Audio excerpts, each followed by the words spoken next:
Amén. Bueno, Dios los bendiga, muchachos. Amén. Me voy a sentar por acá. Aquí está este banquito. Bueno, vamos a hablar de un tema que lo hemos titulado La conquista del hogar. Amén. Bueno, y para eso pues vamos a pedirle que me acompañen al libro de Josué, capítulo 1 y versículo 3. Amén. Amén.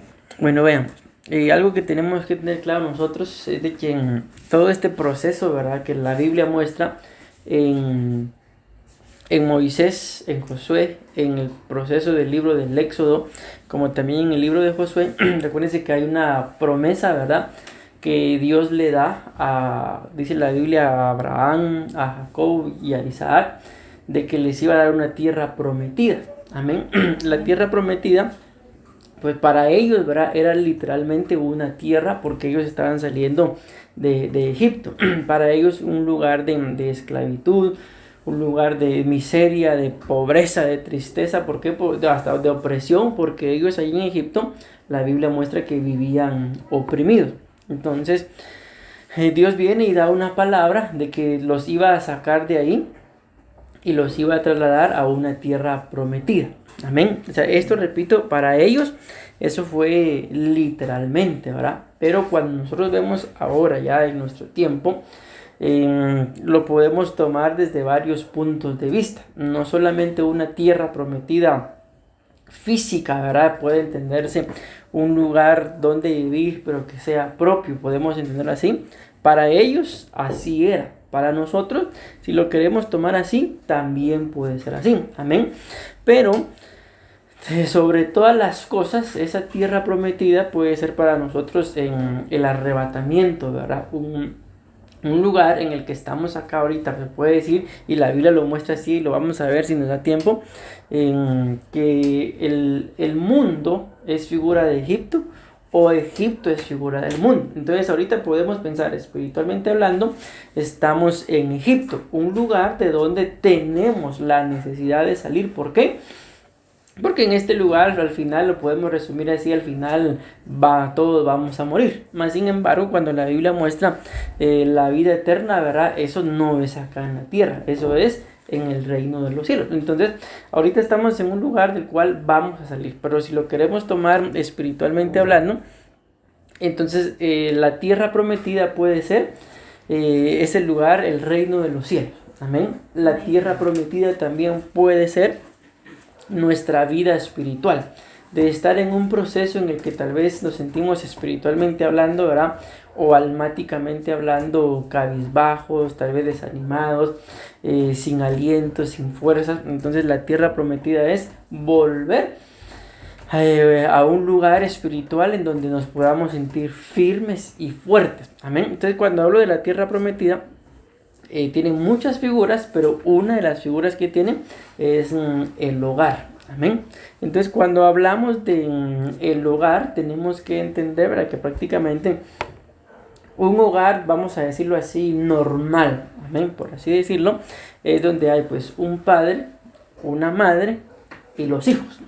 Ese es un hogar normal, porque al final, cuando vemos en la Biblia, lo vamos a tomar así, el primer hogar que Dios formó fue formado por Adán, por su esposa, y la Biblia muestra que ahí tuvieron a sus hijos. Entonces ese es un hogar, repito, lo podemos tomar así, normal. Sabemos pues que también hay hogares, ¿verdad?, formados, que al final todos venimos a ser familia, ¿verdad? Pero no significa, entiendan bien esto, de que todos los que vivamos dentro de un mismo lugar, que somos familia, todos formemos o seamos un hogar. Amén. Porque repito, el hogar por naturaleza es ese: el padre, la madre, los hijos.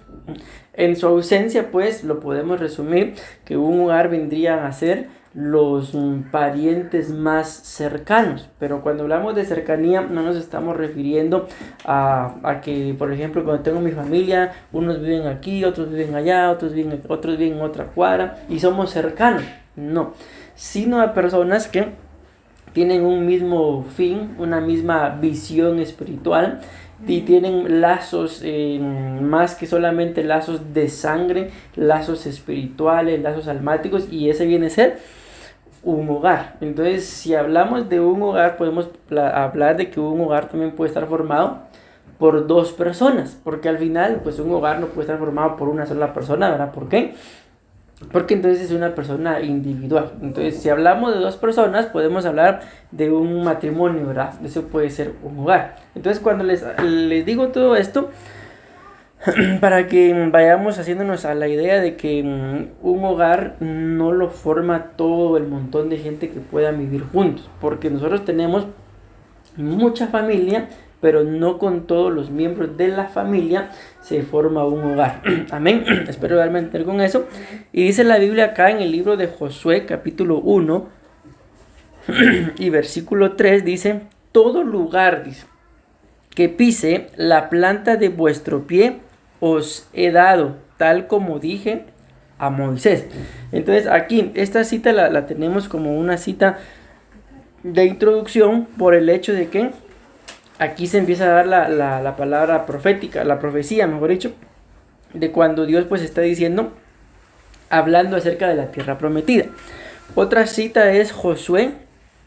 Sí, bueno, si seguimos en Josué, solo llega ahora al capítulo 13 y versículo 1. Dice: era Josué ya viejo y entrado en años, cuando el Señor le dijo: tú eres viejo y entrado en años, y todavía, dice, escuchen esto, queda mucha tierra por conquistar. Entonces recuérdense que el tema es la conquista del hogar. Entonces, al principio les decía, ¿verdad?, de que probablemente no todos los que somos familia formemos un hogar. Y aquí le está diciendo el Señor a Josué, dice: tú ya eres viejo, dice, y entrado en años. Cuando el Señor le dijo, tú eres viejo y entrado en años, y queda, dice, todavía mucha tierra por conquistar. Entonces, podemos saber miembros de una familia que probablemente hasta vivamos juntos, pero no formamos un hogar. ¿Por qué? Diferencias, discusiones, a veces hasta tal vez me cae mal, no me agrada. Entonces no se puede formar un vínculo mayor. Entonces es lo que la Biblia dice acá. Aún queda mucha tierra por conquistar.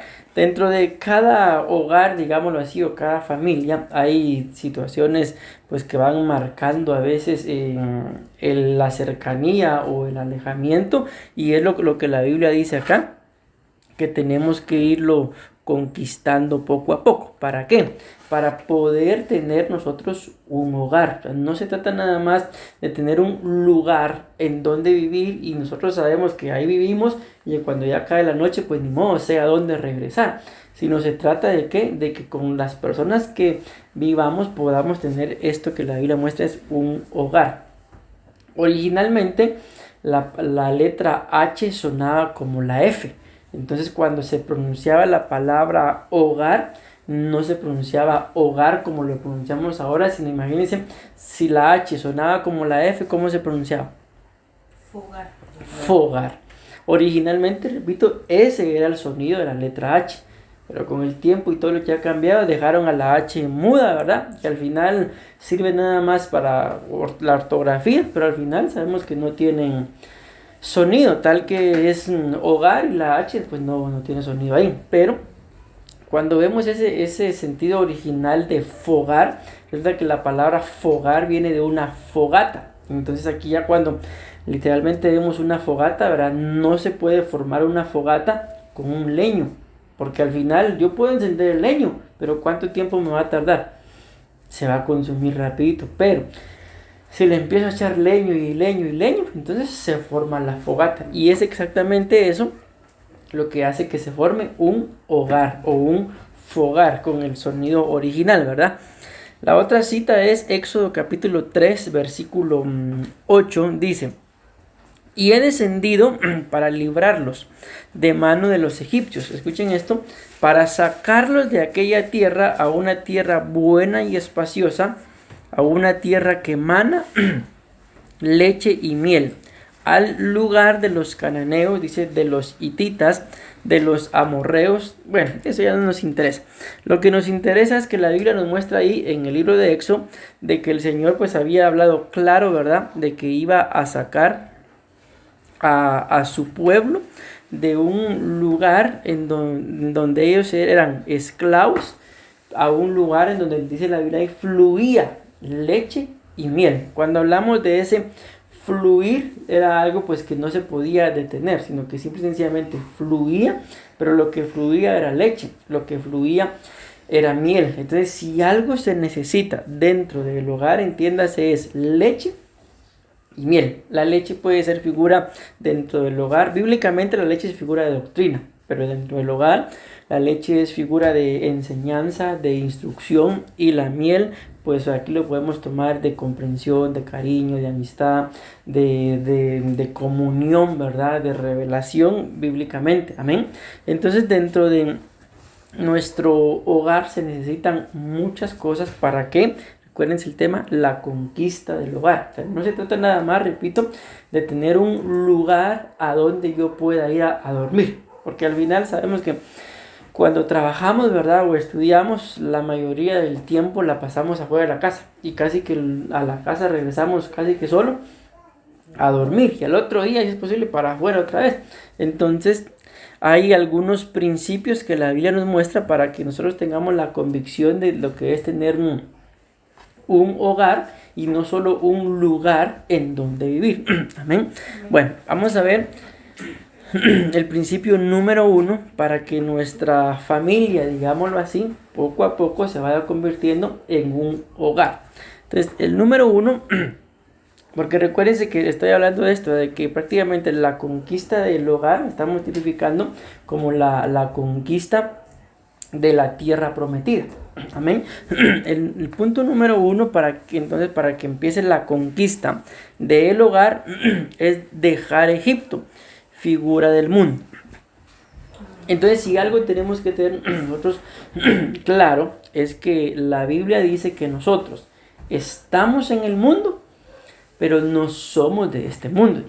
¿Cómo puedo entender yo? Cuando digo yo me refiero a cada uno de nosotros como personas individuales, de que se cumple en nuestras vidas lo que está escrito. O sea, que estoy en el mundo, pero no soy del mundo. O sea, ¿cómo puedo estar yo 100% seguro de que estoy, pero no soy? Pues la Biblia nos muestra de que para esto, pues prácticamente esto se echa de ver en nuestra forma de hablar, actuar, nuestra forma de pensar y muchas cosas más. Dice la Biblia en el libro de Hechos, capítulo 7 y versículo 36, dice, Hechos 7:36 dice, este hombre, gracias, escuchen lo que dice acá, los sacó de la tierra de Egipto, haciendo, dice,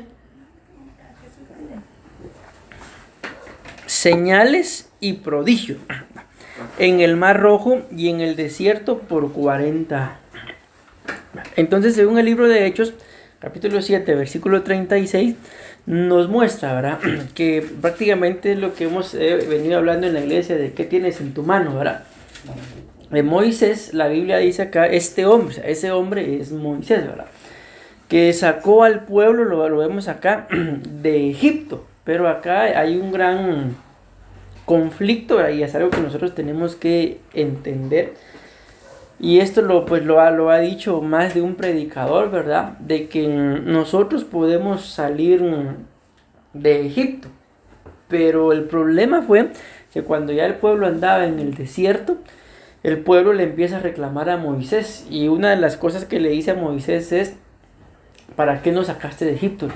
Allá en Egipto, dicen, empiezan a mencionar ciertos tipos de alimentos que tenían ahí en Egipto. Y dicen ellos, ahí teníamos también sepulcros. Entonces vean lo que a mí me impresiona, ¿verdad? Es de que ellos en Egipto, ustedes y yo sabemos, en Egipto ellos eran esclavos. En Egipto ellos no tenían libertad. Aquí viene un pensamiento que también la reina Esther dice en algún momento cuando querían matar al pueblo. Y la reina Esther llega delante del rey y le dice: rey, tengo una petición. Y esto me sorprende lo que le dice al rey. Si tan solo, dice, mi pueblo hubiera sido pedido para ser esclavos, yo no hubiera dicho nada. Pero como los quieren matar, entonces lo que me sorprende de esa frase que la reina dice es que hay mucha gente que prefiere ser esclavo de algo o de alguien. Parece que estamos hablando ahorita del mundo, ¿verdad? A cambio de una verdadera libertad. Entonces, cuando hablamos del mundo, podemos, tal vez ustedes me ayuden ahorita con algunos pensamientos, decir qué tipo de cosas son las que atraen a los jóvenes al mundo, que podemos pensar que les impiden querer estar tal vez en la iglesia o buscando de Dios. ¿Me pueden ayudar con algunas? Mayormente las amistades. Por ejemplo, ¿verdad? Las amistades. Entonces acá tenemos que entender esto. La Biblia dice acá en lo que estamos hablando que Dios prácticamente por medio de Moisés sacó a su pueblo de Egipto. Pensemos por el comentario que hacía Carla. Ellos salieron de Egipto, pero ya en el proceso andaban ahí. Es que me acuerdo de mi amigo egipcio que tenía allá. Entonces ellos desearon regresar.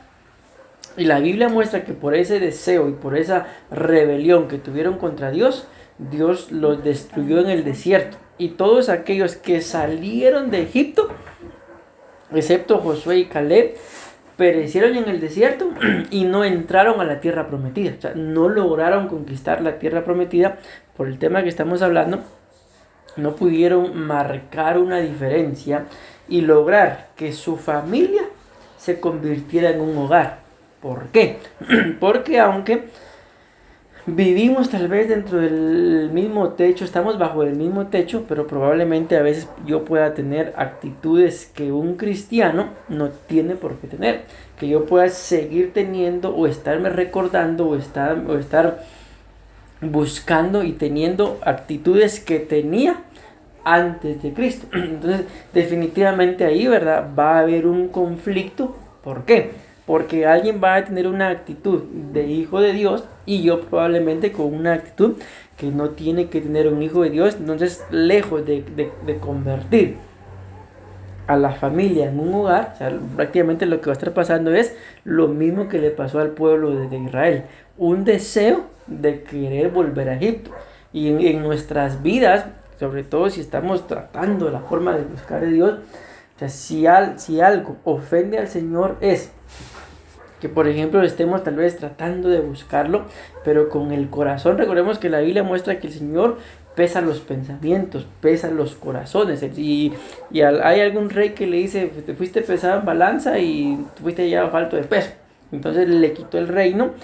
Entonces el Señor, dice la Biblia, que aun cuando suspiramos, Él sabe por qué suspiramos. Dice la Biblia que Él tiene contados, imagínense, cada uno de nuestros cabellos.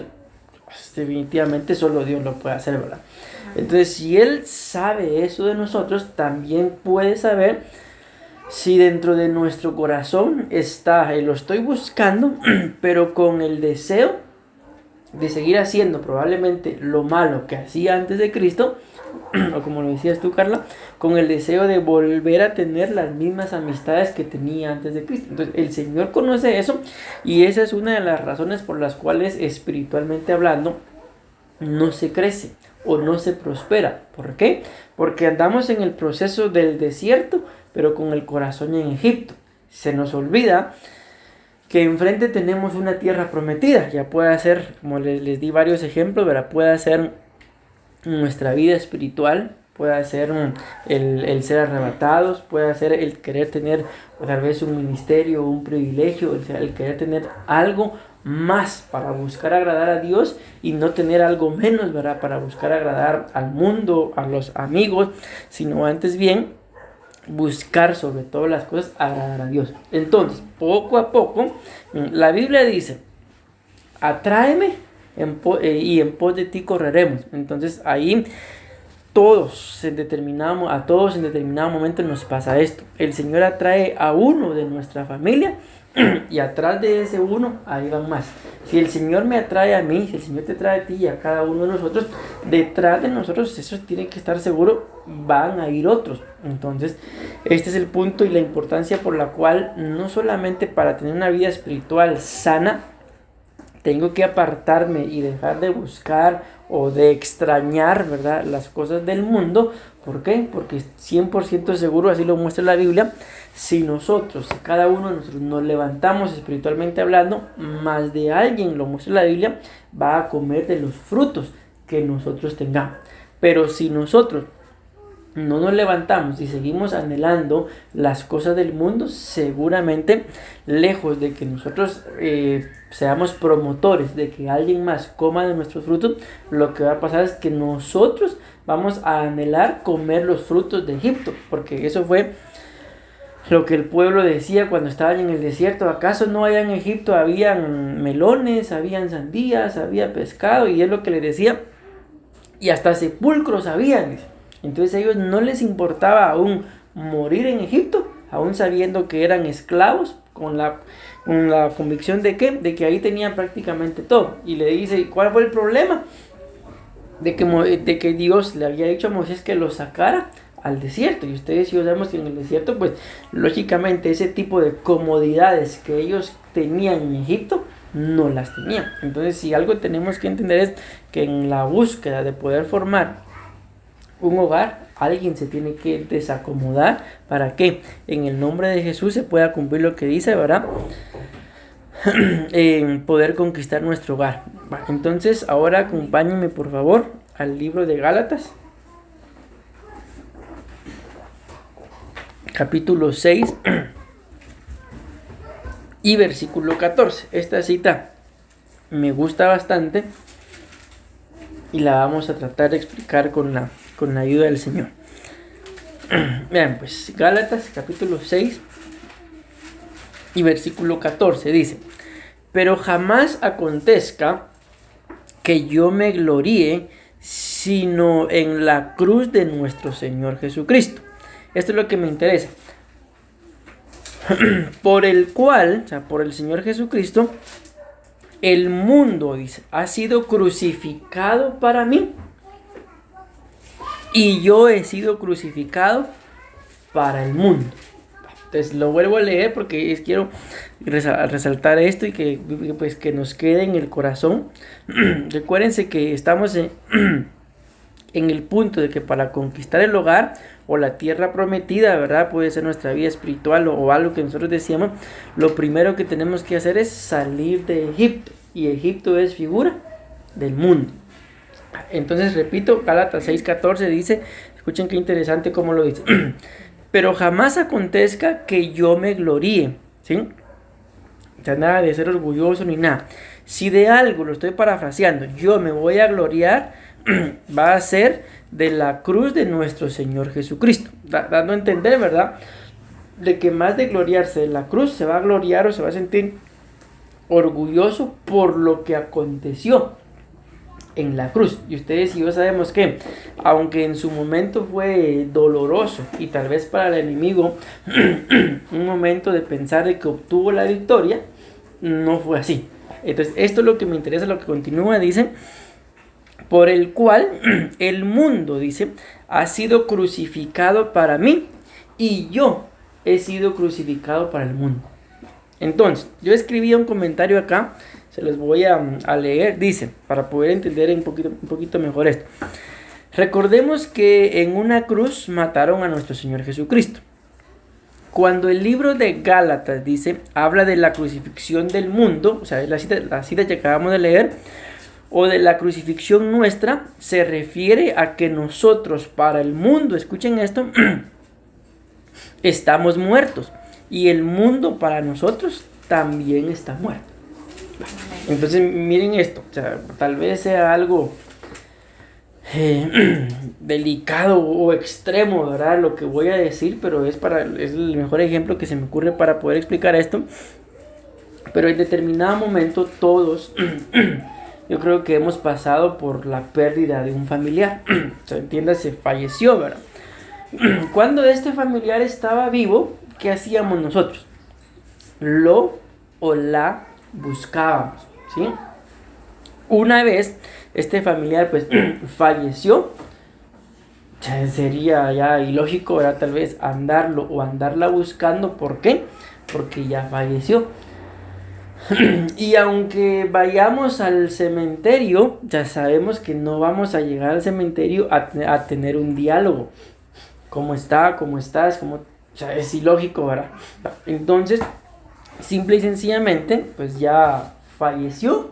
Lo que nos toca es, bueno, entregar con mucho dolor probablemente, pero continuar nuestra vida. ¿Por qué? Porque no nos podemos quedar en ese punto, en la pérdida, sino tenemos que continuar. ¿Por qué? Porque todavía hay muchas cosas, como lo vimos en una de las citas de Josué, aún hay mucha tierra por conquistar. Entonces les pongo este ejemplo, como dice, tal vez algo extremo, porque dice la Biblia acá, lo acabamos de leer, de que nosotros, para el mundo, por medio de Jesucristo, estamos crucificados. Y como lo dice el comentario que escribí acá, lo que eso significa es que nosotros, para el mundo, estamos muertos. Pero ahora aquí es donde viene lo más importante, pero para nosotros el mundo también tiene que estar muerto. O sea, así como les ponía el ejemplo de algún ser amado que falleció, que ya no lo seguimos buscando, entonces tampoco tendríamos por qué andar buscando absolutamente nada en el mundo. ¿Por qué? Porque el mundo para nosotros tendría que estar muerto, ¿sí? Pero si todavía andamos, por ejemplo, hace algunos días escuché yo a un muchacho de la iglesia. Lo escuché no les voy a decir cantando, ¿verdad? Pero sí haciendo chiste de una canción mundana. Y en el momento, uno como pastor pues también tiene que estar, y el Espíritu pues da testimonio. En el momento yo percibí de que lo que él está viendo en su trabajo, o sea, no son cosas sanas. Porque si no, porque él o de dónde él maneja ese tipo de información con la que él estaba haciendo chiste, ¿ya? Entonces podemos entender esto, ¿verdad? De que entonces prácticamente si nosotros andamos también anhelando las cosas del mundo, buscando las cosas del mundo, haciendo lo que toda la gente, tal vez como lo decía Carla, volvemos con esto, tal vez haciendo lo mismo que nuestros amigos hacen, entonces simple y sencillamente lo que va a pasar acá es que la crucifixión del Señor, la muerte del Señor para nosotros en nuestras vidas prácticamente ha sido vana. ¿Por qué? Porque sigo viviendo acorde a lo que la crucifixión del Señor para mí debería de estar muerto, ¿sí? Entonces, si la crucifixión del Señor en mi vida, como así lo muestra la Biblia, es eficaz, entonces cada uno de nosotros no tendríamos por qué estar añorando, ni buscando, ni haciendo lo que se hace en el mundo. Y como les repito, por el ejemplo que les ponía, de esta persona que yo lo escuché hablando cosas que yo dije, de plano, algo malo está bien. ¿Cuál fue la fuente? Y estoy seguro cuál fue la fuente: el internet. Entonces tenemos que tener cuidado para qué y cómo utilizamos los celulares, las computadoras o las fuentes de conexión a internet. ¿Por qué? Porque sabemos que esto el mundo lo hace. Sabemos que en internet podemos encontrar tanto cosas que nos edifican como también cosas que nos pueden destruir. Y luego, esta es una de las razones por las cuales nos cuesta conquistar. Veamos, yo anhelo una vida espiritual mayor, pero me está costando. ¿Por qué? Por toda la amistad o contaminación o búsqueda o seguimiento que yo pueda tener con el mundo. Ya, fíjense, cuando hablamos del mundo, estamos hablando del pecado, de la contaminación y todo lo que nosotros permitimos que entre a nuestra vida. Esa información luego se queda en nuestra alma, en nuestro corazón, y luego yo quiero buscar a Dios y viene la acusación. Pues ¿cómo venís, por ejemplo, a levantar tus manos si hiciste, dijiste, viste, pensaste? O sea, esa acusación, la Biblia muestra que viene de parte del enemigo. Entonces lo que tenemos que hacer simple y sencillamente, reconocer primeramente delante de Dios de que hay áreas en nuestra alma, sobre todo, que no han sido conquistadas. Puede ser que no hayan sido conquistadas. ¿Por qué? Porque el lugar o la familia con la que vivo no se ha convertido aún en un hogar. Entonces, a veces dentro de la misma familia se disuelve el hogar, la intimidad. Y tal vez estamos dentro del mismo techo con la misma familia, pero no estamos acorde uno con otro, no estamos de acuerdo a lo que él hace, a lo que ella dice, a lo que ella piensa. Y ni modo, repito, vivimos bajo el mismo techo, pero no hay un hogar. ¿Por qué?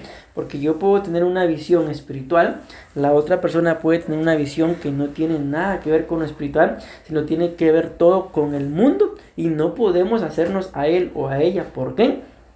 Porque entonces pasa esto: no voy a salir de Egipto, sino voy a permanecer añorando las cosas que ven en Egipto, y entonces mi vida espiritual difícilmente va a prosperar. Amén.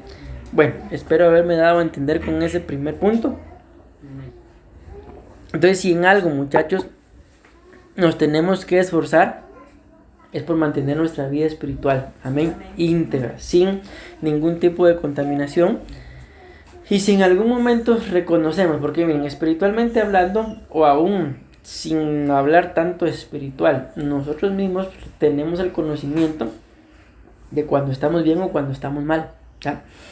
Cuando tenemos cosas que nos están estorbando. Entonces, ¿qué hay que hacer? Despojarnos, pelear, enfrentar ese tipo de cosas que bien sabemos que no nos conviene, porque así lo muestra la Biblia, que todo es lícito, dice, pero no todo edifica, no todo conviene, y hay cosas que esclavizan, y sobre todo las cosas que esclavizan se encuentran en el mundo.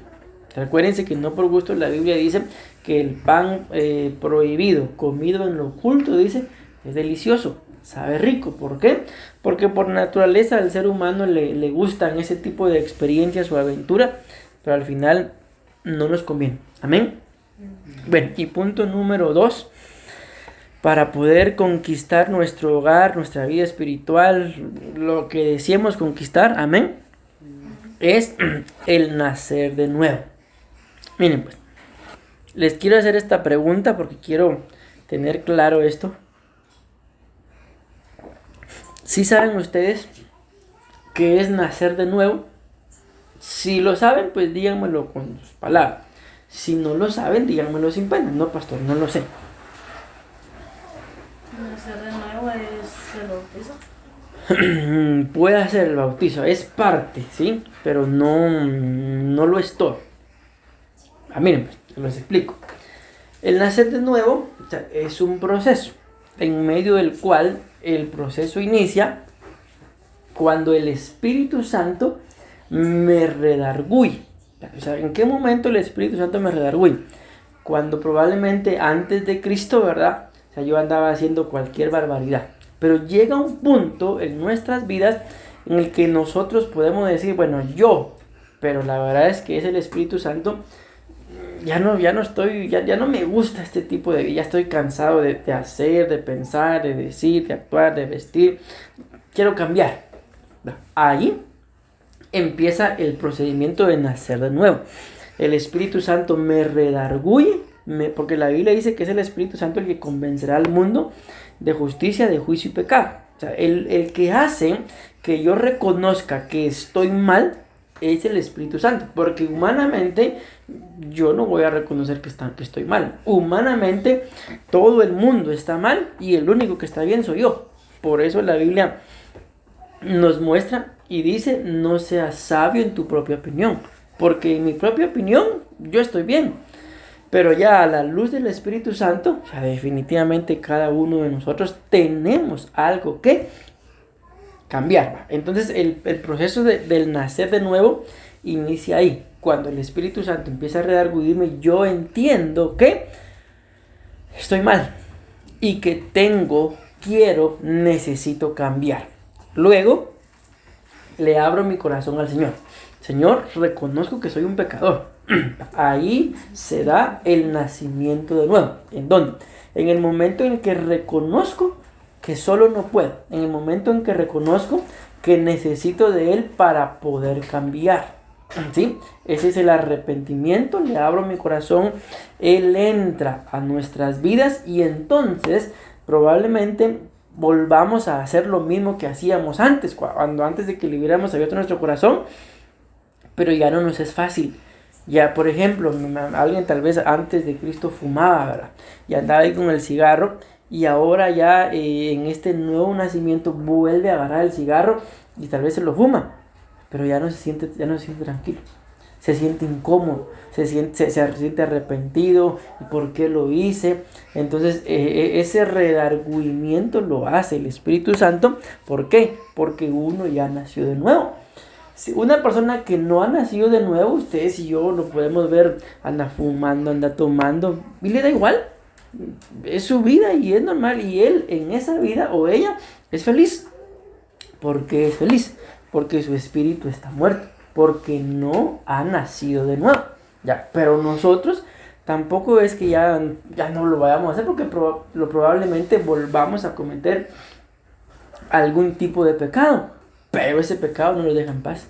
Hasta que el Señor hace algo, nos ministramos, lo confesamos, o lo enfrentamos, o luchamos, pero ya no lo seguimos haciendo. ¿Por qué? Porque esa es la manifestación del Espíritu Santo en nuestra vida, demostrándonos que sí, yo ya nací de nuevo. ¿Por qué? Porque vuelvo a hacer lo que hacía cuando no tenía a Cristo en mi corazón, y ya no encuentro deleite, ya no estoy tranquilo, ya no estoy contento. Algo en mí no se siente bien haciendo lo que estoy haciendo. ¿Por qué? Porque ya nací de nuevo. Parte del sello de ese nacimiento de nuevo, lo que tú decías, es el bautismo. La Biblia muestra que cuando nos bautizamos, y es uno de los puntos que viene ahí, pero yo creo que ya no va a dar tiempo de mencionarlo, dice, morimos, pero cuando salimos de las aguas, ahí, como repito, se sella por completo la nueva criatura. ¿Ya? Entonces se dan cuenta, el nacimiento de nuevo es un proceso que empieza el Espíritu Santo redarguyendo. O sea, es un proceso, imagínate, del Espíritu Santo. Luego acepto al Señor, que es el Hijo, y luego en el bautismo es cuando la Biblia dice que el Padre dijo, este es mi Hijo amado en quien tengo complacencia. Entonces, en el nacimiento de nuevo trabaja el Espíritu redarguyendo, convenciéndome que no estoy bien. Trabaja el Hijo entrando a mi vida, y entonces ya así comenzando un nuevo proceso. ¿Para qué? Para que si yo pecaba, ya no peque más. Para que si yo antes salía y entraba de Egipto, o del mundo, o de lo que sea, ya no lo voy a hacer más. Y por último, el Padre, que la voz de él dijo, este es mi Hijo amado, en quien yo tengo complacencia. Entonces, ese es parte del proceso del nacimiento de nuevo. Y el sello, como lo repito, es el bautismo. Pero tenemos que tener solo la firme convicción de que si yo peco, o sea, tampoco les digo vayan y prueben, va. Si yo peco y me siento igual, o sea, me siento tranquilo, hasta me dan ganas de más, o sea, tengo que preocuparme, porque muy probablemente pueda que mi espíritu se esté muriendo, ¿sí? Pero si yo peco y vuelvo a hacer lo mismo de antes, o las mismas amistades, o las mismas actitudes, y me siento mal, entonces en medio de todo tengo que darle gracias a Dios. ¿Por qué? Porque eso quiere decir que no estoy muerto, ¿sí? Cometí un error, pero el Señor es bueno, me perdona y puedo volver a empezar. Amén. Entonces este es el otro proceso. ¿Para qué? Para poder conquistar. Estamos hablando del hogar, pero esto puede ser más amplio, ¿verdad? Puedo conquistar cualquier cosa siempre y cuando sabiendo que yo ya nací de nuevo, ¿sí? Les dice la Biblia en el libro de Juan, capítulo 3, versículo 7. Juan 3, 7 dice: no te asombres de que te haya dicho, escuchen lo que dice, os es necesario nacer de nuevo. Entonces, el nacimiento de nuevo, si se dan cuenta, es una necesidad. Ustedes y yo necesitamos nacer de nuevo. Amén. Bueno, creo que sí nos va a dar tiempo el otro punto. El otro punto dentro de la conquista es lo que decías tú, Carla, el bautismo en agua. Dice la palabra en el libro de Colosenses capítulo 2 y versículo 12, dice, esto es lo importante del bautismo. Escuchen lo que dice Colosenses 2:12. Habiendo sido sepultados con él en el bautismo. Amén. en el cual también habéis resucitado con él por la fe, dice, en la acción del poder de Dios que le resucitó de entre los muertos.